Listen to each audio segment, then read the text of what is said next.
Okay, that sucked. You know what else sucked? The Super Bowl halftime show. Guys, hey, little different video today. But y'all, I watched that thing, and I'm gonna tell you something. Let me just jump out of the gate here. Before I go any further, I want to say something. Whenever people of around my age group, because I'm in my mid to late 30s now, and with my phenotype, say anything bad about hip hop or rap music, there gets to be this air of, well, you don't get it, or LOL, ha ha ha, what would you know about hip hop? Let me just tell you something. I too enjoy the Rap Caviar playlist on Apple Music from time to time, okay? HW here, beautiful morning up in Nashville. Now let's talk about the Super Bowl halftime show. Dude, I thought it sucked, man. I thought it sucked. And I'm going to tell you one reason why. I think any Super Bowl halftime show without a guitar solo just kind of sucks. But the other thing is, do we care about instruments anymore? I mean, are we just going to have no instruments now? I don't know. I like hip hop. I like a lot of hip hop. I was really into the last one when it was 50 Cent, Dr. Dre, Snoop Dogg, all got together, did that thing.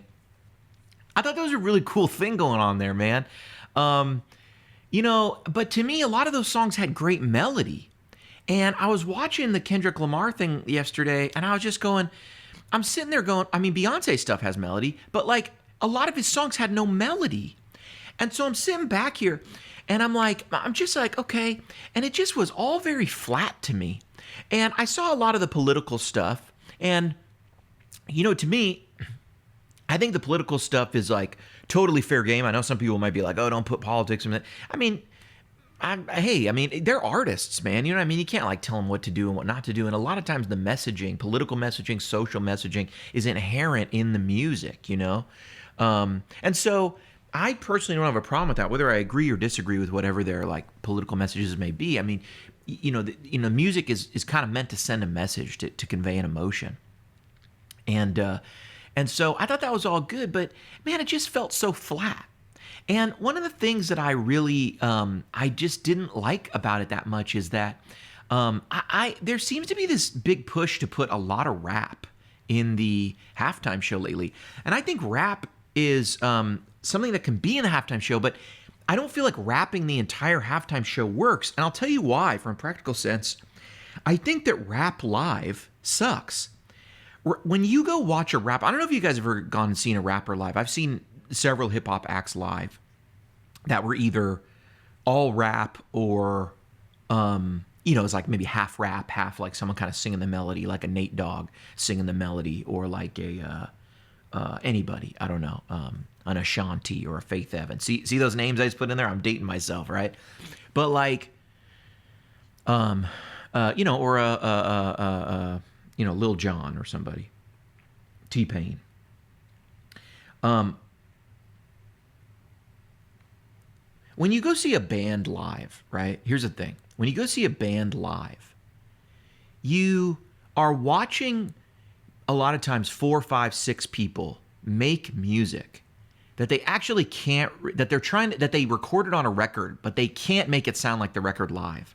Because a lot of times it was a lot of overdubbing. A lot of times bands now have done away with the idea of like, well, only one guitar part, like here's my part. And if I overdub, who's going to do that live? Now it's like, it feels like most people, you just make a record. I know in Nashville, pop, country music, you make a record and then you hire a band to go play it. So everyone's later deciphering the parts. But there's kind of two styles of ways to do it. You kind of record the band in a more live way, and here's what everyone can do. And, the recording reflects a live band. Or you're totally Beatles White Album where you can't play that thing live at all. You need 16 people to do it, and so you just don't. And it feels like albums are mostly that way now. So when you go see a live band today, what you're usually getting is, here's a live version of these songs, and it's appreciably different, right? It's significantly different than it is live. And the thing that I think that rap, like what we saw yesterday, suffers from. Now notice, I'm not saying all of hip hop, but I'm specifically saying like a lot of like Kendrick Lamar songs yesterday. I felt like all we've done is copy and pasted little bits of his songs with these transitions. But at the end of the day, what does that mean? The track sounds perfect and the vocals don't. And so to me, it's like it always is going to feel like not quite as good as the record, not quite as impactful as the record, unless you sort of redo the tracks or you're doing something really special. And that's where I feel like, man, we saw Samuel L. Jackson dressed up as Uncle Sam. And I'm like, okay, this is like he's saying stuff that's like kind of political in nature, but I think that's a political symbol that they're making there. But he's a celebrity guest. And we saw Serena Williams like dancing. That's a celebrity guest. I'm like, okay, the celebrity guests are cool, but I want more music guests. Because to me, the real payoff of these halftime shows is give me a surprise musical guests and jump right into their hit. Like Beyonce was in there, but there wasn't a lot of like collaboration. Like I would have loved to seen somebody else come in and they do one of their songs, and now you have Beyonce and Kendrick Lamar collaborating on like, I don't know, something out of the box. Like, shoot, man, do you know how many more people you would have grabbed if it was Kendrick Lamar and special guest Steely Dan, right? And then you could take any of those Steely Dan like things and sample them and make like a little cut, and all they got to do is sing 90 seconds of a song, right? Or like it just, that kind of stuff is so much cooler to me. And it's like Super Bowl halftime show. That's what it should be.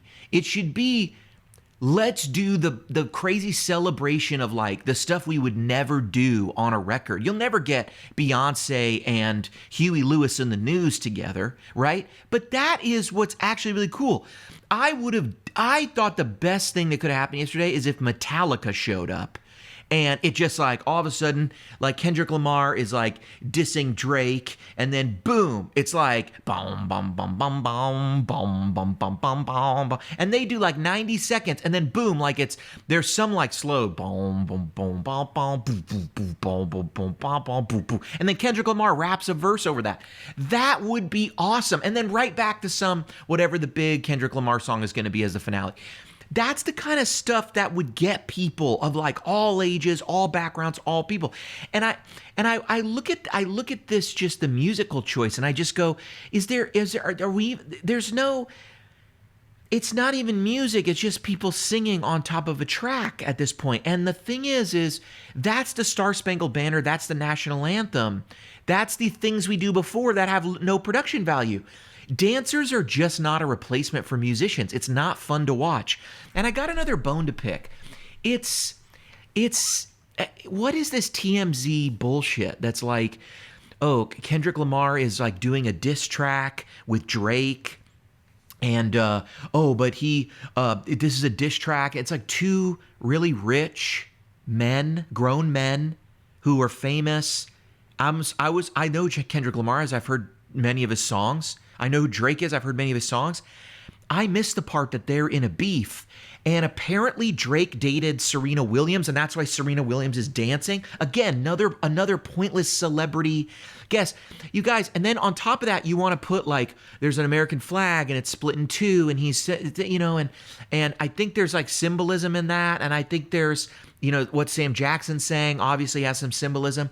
But it's just like any serious political message you want to make is watered down by the fact that you're sandwiching it between a diss track because I don't like Drake and I got his girlfriend up here dancing. Grow up. You're grown people. There's nothing street or hood or like street cred about not liking another person and putting them down. I know that diss tracks are a thing in hip hop, but like, some of the older guys have to like be an example. Look, if you're Tekashi 6ix9ine and you're from the street, and then you're one or two albums into your career and you still live in the hood, I get it. But Drake and Kendrick Lamar, grow up. And the NFL, like, can we get some musicians back in the Super Bowl halftime show? This is not anti-rap. It's not anti-hip-hop. I thought Beyonce's thing was great. That's kind of the type of artist she is. I don't know, her last record, I listened to it. I thought it was fine. I thought it was pretty good. There's some good tracks. I thought it's a you know what, I honestly, I went to go listen to Beyonce's last album after she won the Grammy for country music, and I thought, I wonder if this is even a country record. And I turned it on. I thought, you know what, this is a country record. As much as Taylor Swift is a country record, this is a country record. As much as somebody else, you know, like a Jelly Roll is a country record, this is a country record. You know, none of it's Merle Haggard, none of it's Alan Jackson, but I guess this is a little bit of a different video for me because it's just like musically tangential. But I just was like, I don't understand this. I don't understand us as a society glorifying two men who don't like each other making music about each other, and then that is somehow the same level of importance of whatever you want to say politically. And by the way, I don't know if I agree politically with what Kendrick Lamar thinks. And the reason I don't know is that I didn't really hear what he thought because I was too distracted with all the BS. So to Mr. Lamar, what a waste of an opportunity to say something. I mean, maybe you could have said something important, but it just felt like, what is happening?